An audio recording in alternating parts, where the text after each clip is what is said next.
On the morning of May 12th, 2027, a dust-colored sedan belonging to the Cinder County Assessor's Office crunched to a stop where the gravel road gave up and became Thaddeus Vance's private lane. The driver, a young woman named Clara who had only been on the job for 18 months, shut off the engine and let the silence of the plains rush in. It was a heavy, humming silence, underscored by the incessant wind that scoured everything down to its essential self. Before her, the Vance homestead looked like a photograph from a forgotten decade. A modest, whitewashed house, a sturdy but unpainted barn, and a collection of outbuildings that had seen better days. But it was not the state of the buildings that had brought her 30 miles out from the county seat.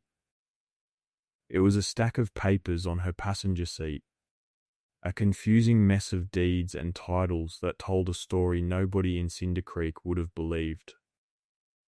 For the last 3 years, the story everyone told about old Thaddeus was one of quiet decline. His son Roy, who ran a struggling hardware store in town, always looked worried. His grandson Wyatt had left for an agricultural tech program at the state university and spoken openly about the farm being a lost cause. The neighbors, men who drove new 24-row planters and checked commodity prices on their phones, spoke of Thaddeus with a kind of pitying respect. He was a relic, a man who had forgotten that farming was a business of margins, leverage, and aggressive expansion. They saw his fallow fields, the encroaching wildness at the edges of his property, and they nodded knowingly. They assumed he was selling off parcels to stay afloat, a quiet, dignified liquidation before the inevitable auction. They felt sorry for him. Clara's paperwork told a different story. It showed that for the past 36 months, Thaddeus Vance had not sold a single acre. He had been buying. The transactions were small, almost invisible on their own. A 40-acre parcel here from a farmer who over-leveraged for a new combine. An 80-acre piece there from an estate whose heirs in the city wanted nothing to do with dryland farming. A long, narrow strip along the creek bed that another rancher had written off as unfarmable wetland. The deeds were all filed quietly, paid for in cash, and transferred to a trust under Thaddeus's name. He never bid at public auctions. He never entered into negotiations that involved real estate agents or bank officers. He simply waited until a neighbor was in a quiet bind, then made a fair private offer. He was not buying the prime irrigated circles, he was buying the margins, the buffer zones, the forgotten corners that everyone else considered liabilities. Pieced together on the county plat map, these seemingly random acquisitions formed a pattern that was both shocking and brilliant. Thaddeus was methodically, silently, reassembling the original homestead boundaries of his great-grandfather, creating a contiguous block of land that ran for miles, a sovereign territory in a sea of mortgaged dirt. The other farmers were playing checkers, moving debt and assets around a board defined by the bank. Thaddeus was playing a different game entirely, a game so long that no one else had even realized it was being played. Clara looked from the bewildering map on her tablet to the quiet, unassuming house. The official story was that the man inside was sinking. The paper reality was that he was building an ark. To understand how Thaddeus Vance came to own half the valley while everyone thought he was losing it, you have to go back 11 years. You have to go back to a time when the rain was plentiful and the price of wheat was high. And to believe in anything other than endless growth was considered a form of madness. The year was 2016. It was a time of intoxicating optimism in the Great Plains. 3 consecutive years of good rains and strong global demand had pushed wheat prices to record highs. Farmers who had spent decades staring at red ink were suddenly flush. The gravel roads were thick with new diesel pickups, and the local equipment dealer couldn't keep the latest GP's guided mega combines in stock. The talk in the Cinder Creek diner was all about expansion, about leveraging current profits to secure more acreage, to go bigger, faster, more efficiently. The dominant philosophy was simple: get big or get out. In the kitchen of the Vance homestead, that philosophy was causing a fracture. Roy, Thaddeus's only son, had driven out from town, bringing with him a thick folder of documents from the bank. Roy was a good man, a practical man who had seen his father struggle through the lean years of the 90s and early 2000s. He wanted a different life for his own son, Wyatt, who at 16 was already showing a sharp mind for technology and systems. Roy spread the papers across the old oak table, his movements crisp and urgent. "Dad, we have to do this," he said, tapping a page of projections. "The bank is willing to go to $2 million. We can buy out the Henderson place, add another 600 acres. We can get the new Casey, the one with the automated yield mapping. We could double our output in 2 years." Thaddeus, a man who seemed to have been carved from the same unyielding material as the landscape, listened without expression. He was pouring coffee, his movements slow and deliberate. He did not look at the papers. He looked out the window, past the neat rows of his own modest wheat field, to a section of land on the western edge of his property. It was 160 acres of his least productive ground, a place where the soil was thinner and sloped gently toward the dry creek bed. "The price is good now, Roy," Thaddeus said, his voice as quiet as the rustle of dry grass. "It won't always be. That's exactly my point." Roy's voice was strained with a loving frustration. "We use the good years to build a buffer for the bad. That's what everyone is doing. That's how you survive out here now. You can't do it with a 30-year-old tractor and a prayer for rain." Wyatt, slouched in a corner and pretending to be absorbed in his phone, was listening to every word. He felt a familiar pang of embarrassment. His friends' fathers were talking about leasing fleets of equipment. His grandfather was still talking about the weather. He wanted the new combine. He wanted the drone footage of their own vast green fields he saw on his friends' social media feeds. He wanted to be part of the modern world, not a living museum. Thaddeus finally sat down, but he pushed the bank papers gently to the side. "I'm not buying the Henderson place," he said. It was not an argument, it was a statement of fact. "And I'm not taking out a loan." Roy deflated, slumping in his chair. "Then what are you going to do? Just sit here and wait for the prices to drop? Wait for the next drought? We have a chance, Dad. A real chance to finally get ahead." Thaddeus took a slow sip of his coffee. "I'm going to take the West Quarter out of production," he said calmly. Roy and Wyatt stared at him as if he had just announced he was taking up space travel. Take a field out of production? In a boom year? It was heresy. It was financial suicide. "You're what?" Roy asked, his voice barely a whisper. "You going to let 160 acres of wheat ground go fallow? When it's fetching $7 a bushel?" "I'm not letting it go fallow," Thaddeus corrected him. "I'm going to put it back." "Put it back to what?" Wyatt asked, finally speaking up, his teenage skepticism dripping from every word. "What's there to put back?" It's a field. Thaddeus looked at his grandson, and for the first time, a flicker of something more than just patience crossed his face. It was a deep, ancient sadness. "I'm going to put it back to prairie," he said. "I'm going to plant weeds." The silence in the kitchen was absolute. Roy looked at his father with genuine alarm, as if questioning his sanity. Wyatt just shook his head and went back to his phone, texting a friend, "My grandpa has officially lost his mind." The argument was over. Roy gathered his useless papers, his face a mask of disappointment and fear. He saw his father turning his back on the single greatest opportunity of his lifetime.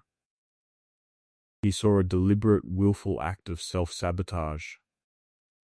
He could not understand. He did not have the language to understand. Thaddeus was not rejecting an opportunity. He was rejecting the entire premise upon which it was based. He had decided to stop playing their game and start his own. On that day, in that kitchen, Thaddeus Vance became an island, a man alone with a plan that sounded, to everyone he loved, like the rambling of a fool. Let me tell you about the prairie, because it's where the story really begins. Not the prairie of postcards, with a lone bison standing in a field of sunflowers. The real prairie. The working prairie, the deep, complex, and brutally efficient system that built the very soil the wheat farmers were now spending. Thaddeus had learned about it not from a book, but from his grandfather, a man who had broken the original sod with a team of mules.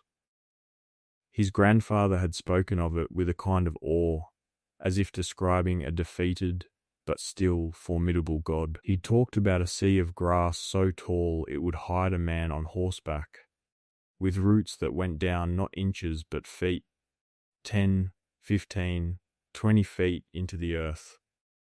He called it the upside-down forest. The modern world saw the surface.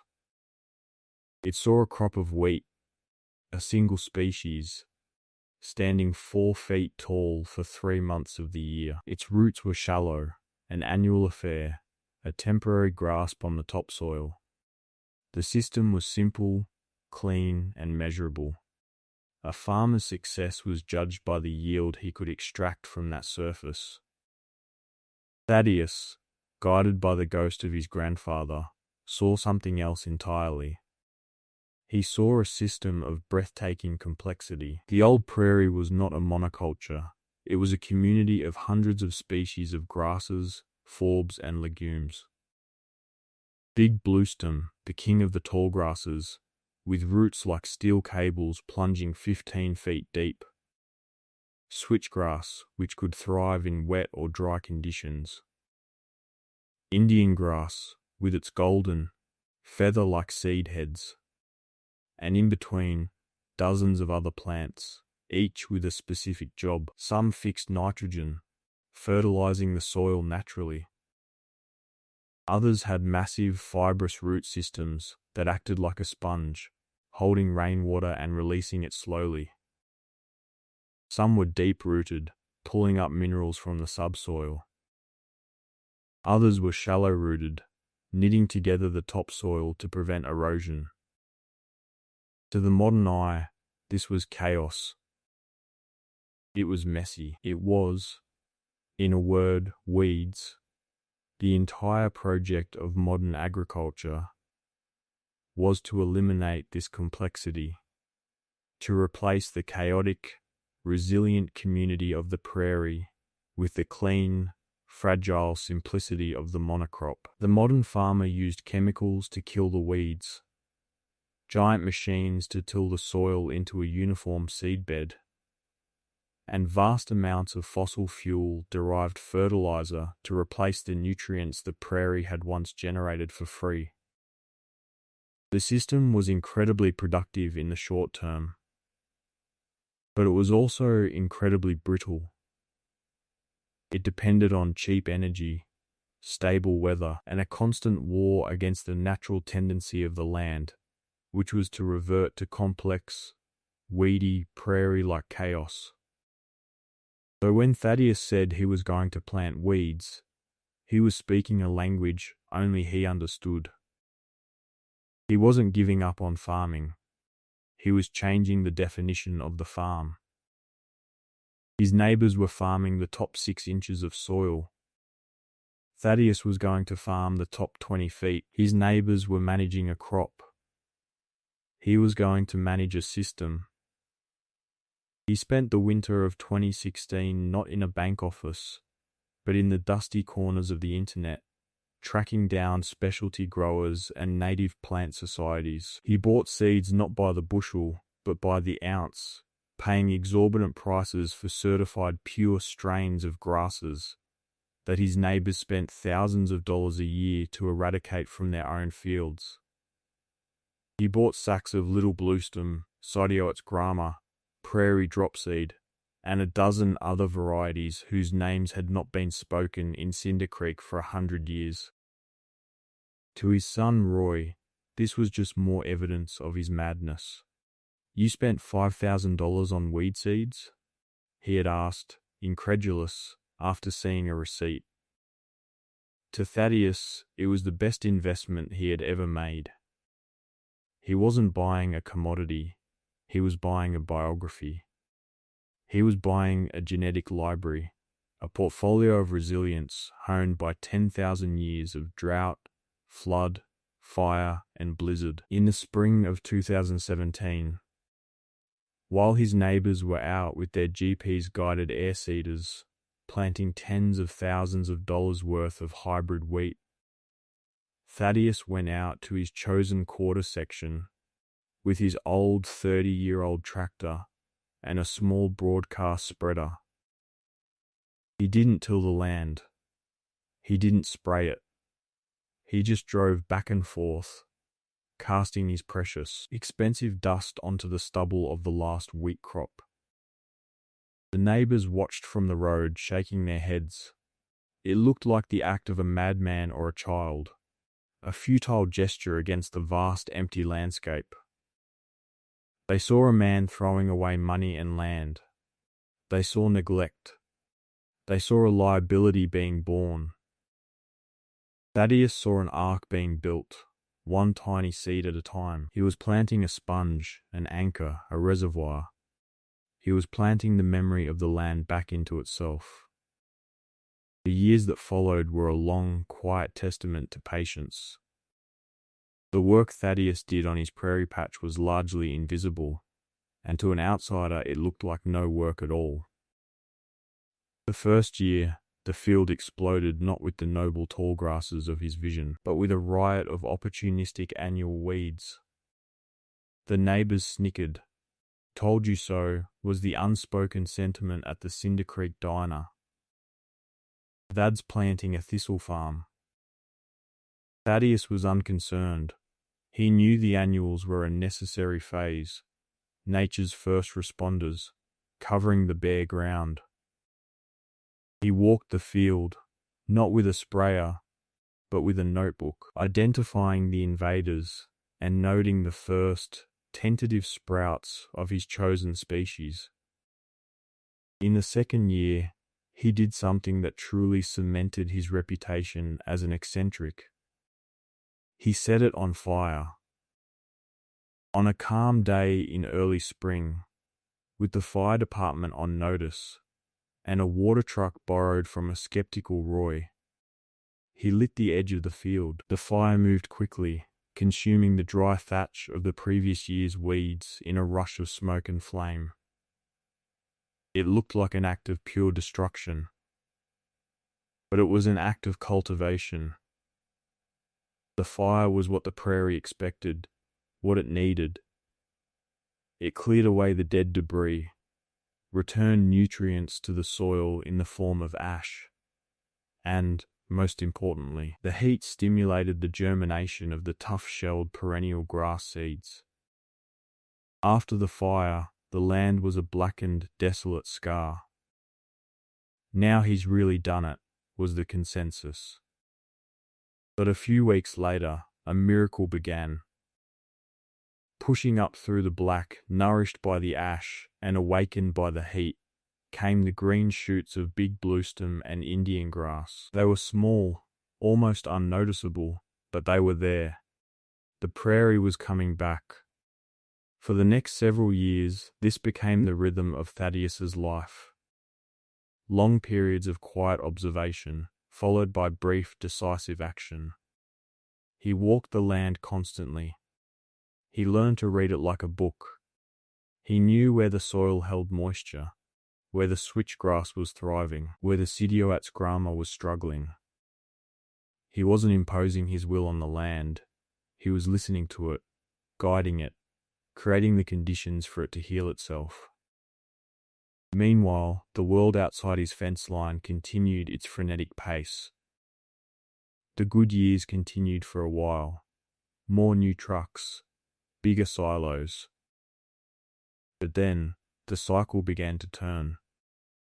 The first sign was a dry spring in 2021. The wheat was shorter, the yields a little off. No one worried too much.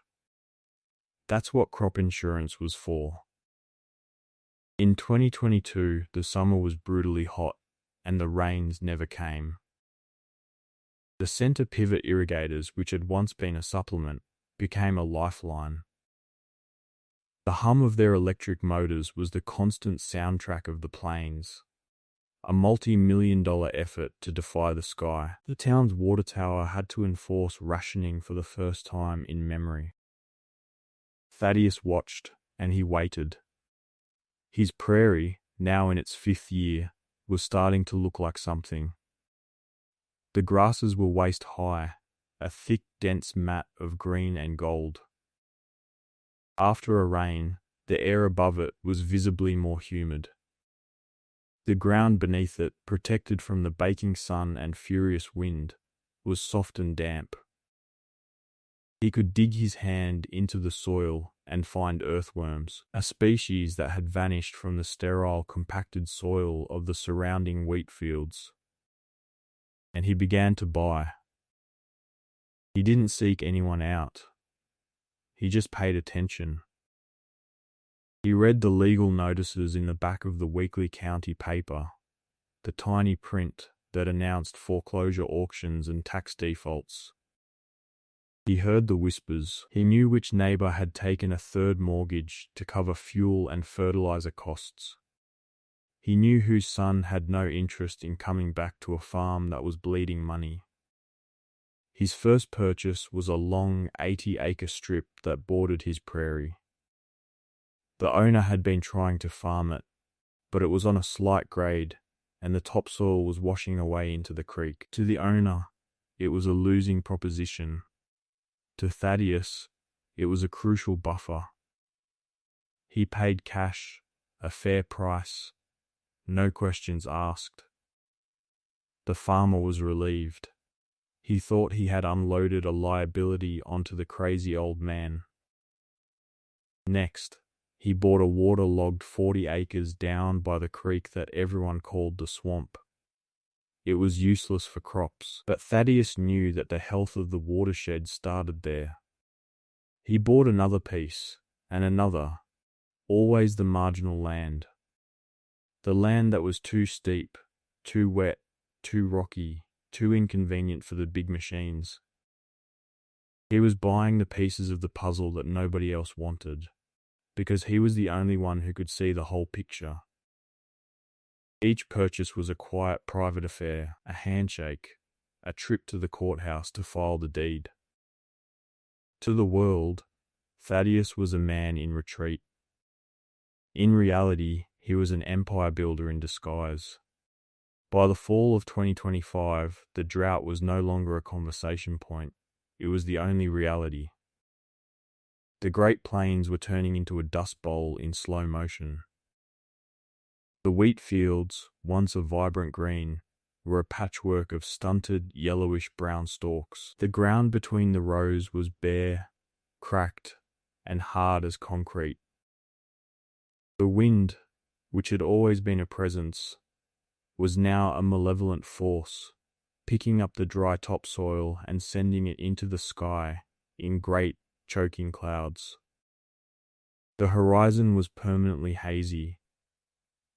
It was in this climate of quiet desperation that the system's emissary arrived. His name was Chase, and he drove a gleaming black SUV that looked alien against the faded landscape. He was young, maybe 30, with a sharp suit, an expensive haircut, and an air of unshakable confidence. He wasn't a farmer or a banker. He was something new. He represented a private equity firm from Denver called Agrivest Capital. They didn't buy land. They bought agricultural assets. They bought water rights, debt portfolios, and futures contracts. They saw the drought not as a disaster, but as a market opportunity, a chance to consolidate holdings from distressed sellers. Chase had a satellite map of Cinder County on his tablet. It was color-coded by ownership, debt load, and water access. Thaddeus Vance's property stood out like a green island in a sea of red. It was a large, contiguous block of debt-free land, right in the middle of the area Agrivest wanted to control. And right in the center of it was a bizarre, uncoded anomaly. The 160-acre prairie patch, which the satellite's agricultural sensors registered as uncultivated/low yield. Chase found Thaddeus not in his house, but out on the edge of his prairie, mending a fence. Thaddeus watched the black SUV approach, moving with the slow, unhurried posture of a man who has all the time in the world. "Mr. Vance," Chase began, extending a hand that Thaddeus ignored. "Chase from Agrivest Capital. We're making some significant investments in the area, and your holdings are of strategic interest to us." Chase launched into his pitch. He had spreadsheets and projections. He talked about optimization, economies of scale, and maximizing shareholder value. He gestured toward the prairie. "Our analysts have flagged this parcel," he said, his tone a mix of condescension and curiosity. 160 acres with a yield of 0. It's a drag on your asset portfolio. A liability. Thaddeus finished twisting a wire tight before he finally looked at the young man. "It's not a liability," he said. "It's a reservoir." Chase smiled a practiced, patient smile. "I understand the sentimental attachment, but the data is clear. This land is underperforming. We are prepared to make you a very generous offer for your entire property. Or, alternatively, we could lease this parcel from you. Our engineers would have it leveled, irrigated, and producing high-yield drought-resistant wheat within a season. We can make this land work for you." The confrontation was a perfect distillation of two opposing worldviews. For Chase, the land was a spreadsheet, a collection of assets and liabilities to be optimized for profit. The prairie was a blank cell, a 0 that needed to be replaced with a number.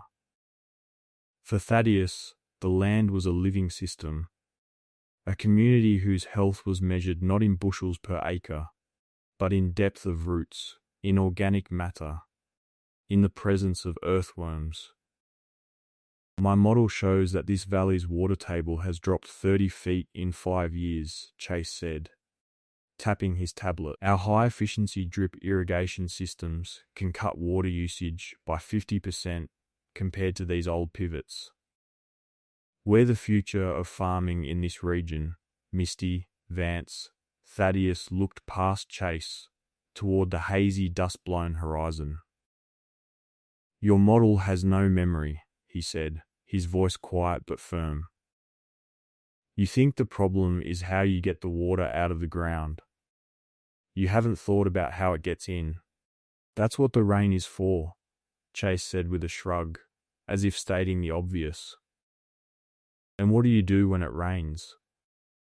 Thaddeus asked, his gaze finally locking onto Chase's. It was the first time the young man felt a flicker of uncertainty.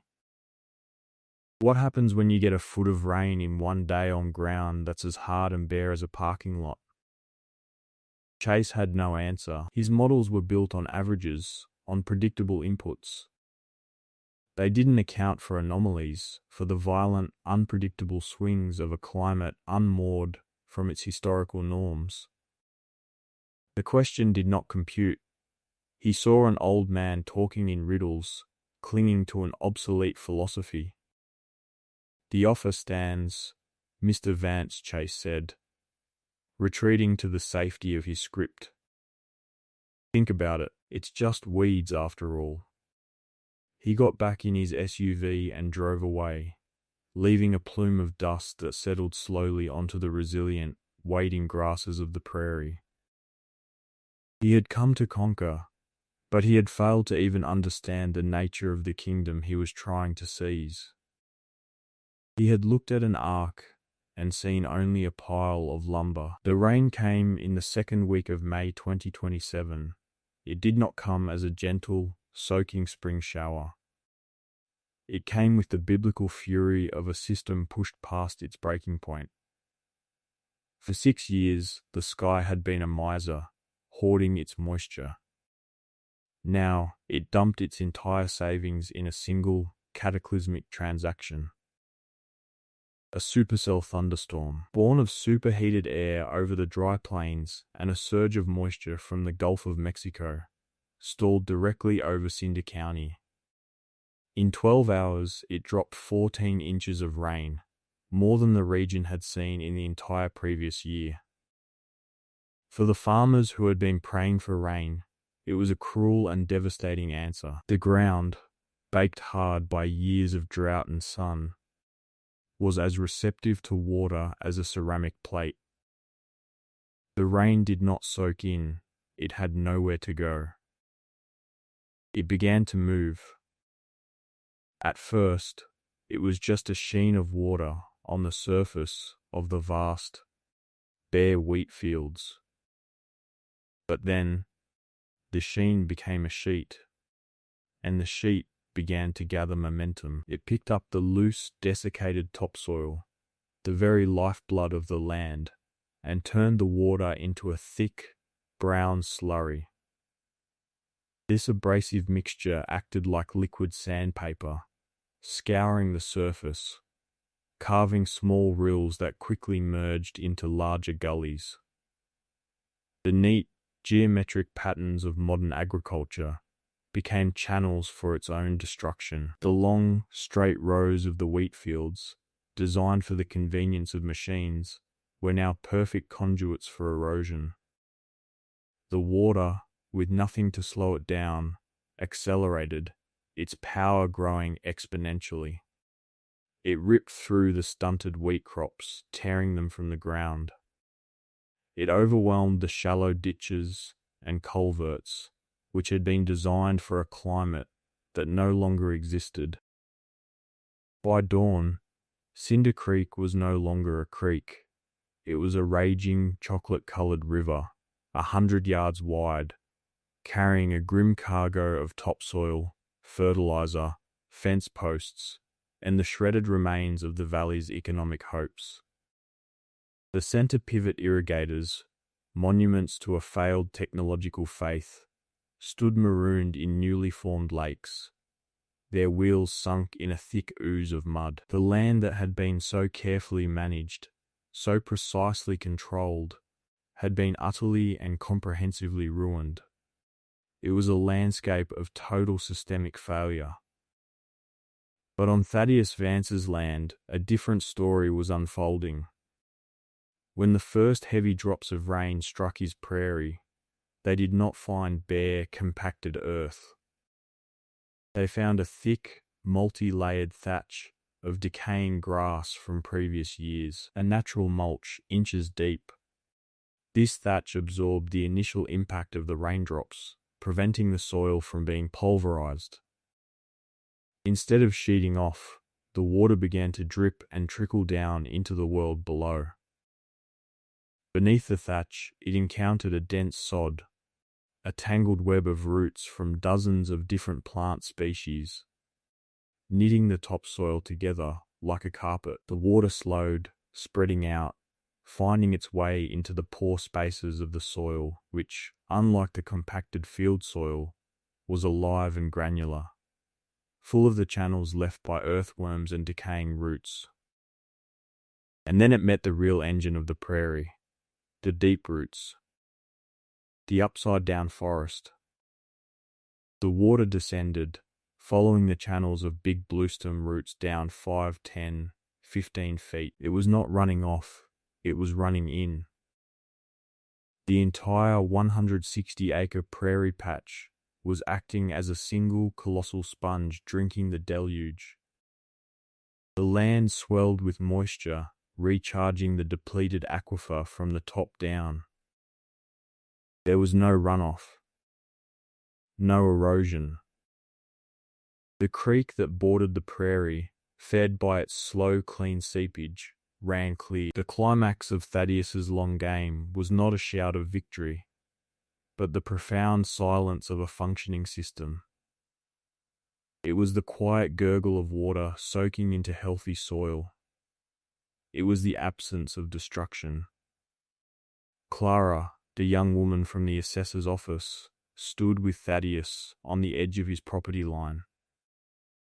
On one side of the fence was a neighbour's field, now a hellscape of gullies and mud, the topsoil gone, a multi-million-dollar investment washed away overnight. On their side, on Thaddeus's land, the tall grass prairie stood serene and undamaged. The grasses bent but not broken, the ground beneath them firm. The air smelled fresh and clean, of wet earth and growing things.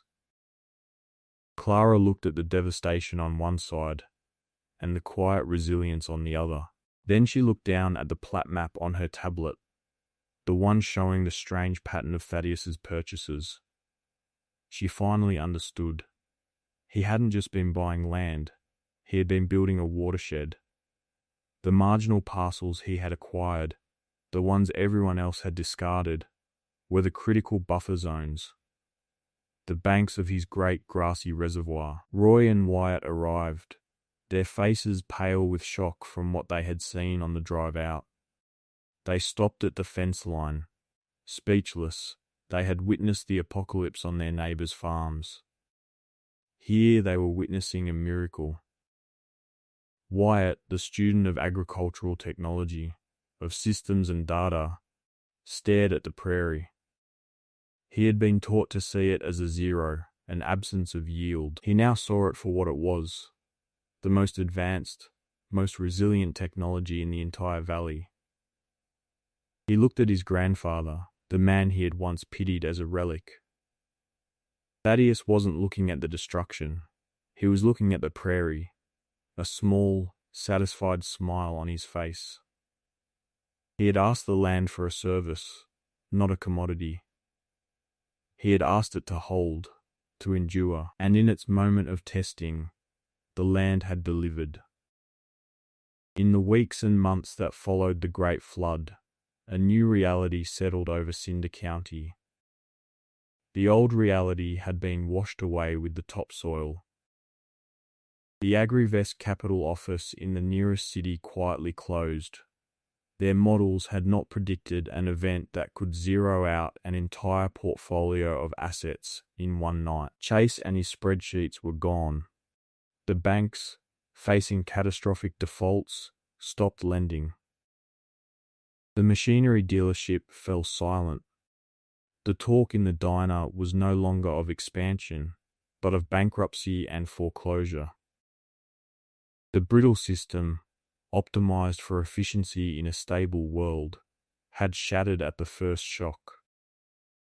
But on the Vance homestead, a different kind of economy was emerging.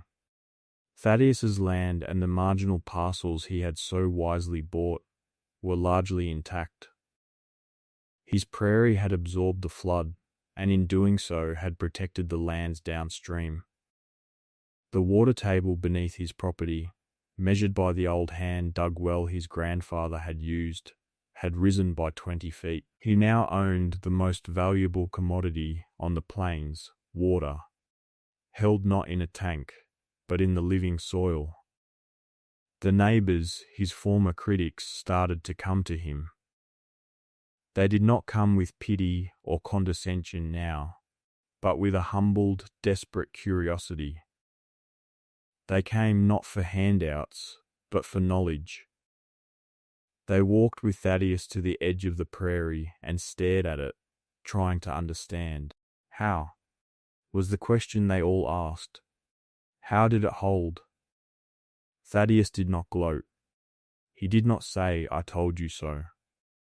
He simply began to explain. He talked about the deep roots.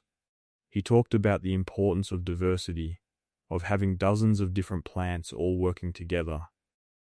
He explained that he hadn't saved the land. He had simply created the conditions for the land to save itself. He opened his barn and showed them his inventory, not of machines, but of seeds. He gave them canvas bags filled with the seeds of big bluestem and switchgrass, the genetic code for resilience. He was not giving them a fish, he was teaching them how to build a new kind of lake. His son Roy watched this transformation with a sense of awe. He saw his father, the man he had thought was retreating from the world, become the center of a new one. He saw his own business sense, his belief in leverage and debt, for the hollow faith it was. He started spending his weekends not at the hardware store, but on the farm, helping Thaddeus build small check dams and swales on the damaged land of their neighbors, beginning the slow, arduous process of repair. But the true heir to Thaddeus's wisdom was Wyatt, the grandson who had been so embarrassed by the old ways returned from the university, not with a sense of superiority, but with a profound hunger to learn what his textbooks had left out. He had been studying systems, but he had only been studying a single flawed system. He now saw that his grandfather was the true systems analyst. Wyatt abandoned his thesis on drone-based nitrogen sensors and started a new one, a multi-year study of the Vance Prairie. He traded his phone for a notebook and a soil probe. He walked the land with his grandfather, learning the names of the grasses, the habits of the insects, the language of the land. The skeptical apprentice had become the devoted scribe. The story of Thaddeus Vance is the story of two different kinds of wealth. One is the wealth of the spreadsheet, the kind that can be measured in quarterly earnings and asset values. It is a wealth that is fast, scalable, and highly visible. It is the wealth of the new truck and the big silo. But it is a brittle wealth. It depends on a stable, predictable world, and it mistakes the map for the territory. It sees a field of wheat and calls it an asset, but it cannot see the thinning soil and the falling water table, the hidden liabilities that are accumulating just out of sight. The other is the wealth of the prairie. It is a wealth that is slow, complex, and often invisible. It is measured in inches of topsoil, in depth of roots, in the diversity of species. It is a wealth that does not show up on a balance sheet, because its value is not in what you can extract from it, but in the resilience and stability it provides to the entire system. It is the quiet, unglamorous wealth of the ark builder, the man who prepares for a rain that no one else believes is coming. The modern world, in its rush for efficiency, had tried to simplify the land, to turn a complex, living community into a sterile, predictable factory floor. It had traded resilience for yield. Thaddeus understood a more ancient truth, that true resilience is born of complexity. The weeds he planted, were not a liability. They were a diversified portfolio of solutions to problems the monoculture had forgotten how to solve. Each species was a different kind of insurance, a different tool for survival. In the end, the choice was simple. It was the choice between the shallow roots of profit and the deep roots of the prairie. One produced a spectacular, short-term harvest before being washed away. The other held the earth together. It was the timeless conflict between price and value. And in the quiet, enduring green of his prairie, Thaddeus Vance had shown the whole valley which one truly lasts.